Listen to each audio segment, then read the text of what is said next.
Welcome back mga katambalan, mga hot topic and issue pag-usapan natin. Update po tayo kay Barbie Fortesa at kay David Licauco na kung saan nga po itong si Barbie ay nag-post nga po sa kanyang social media account ng proud na proud itong si Barbie doon sa kanyang kaibigan at kasama sa Beauty Empire na si Kaylin Alcantara.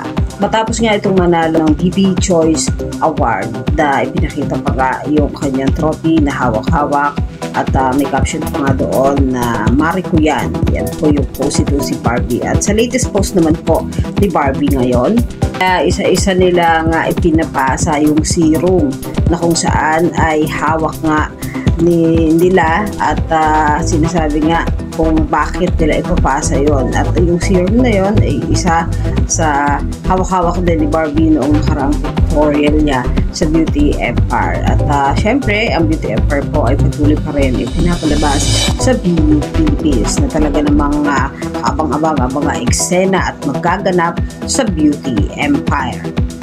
At talaga namang ngayon nga ay napaka-busy pa rin ang schedule nitong si Barbie Fortesa dahil nga sa nalalapit din na pagpapalabas ng kanyang pelikula na P77 na isang horror movie.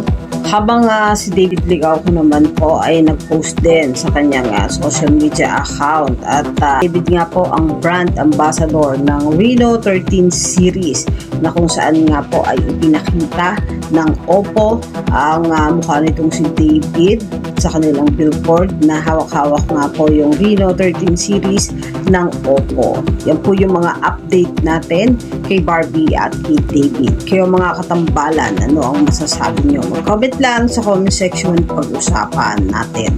Yan ang mga hot topic and issue dito lamang sa Tambalang JK.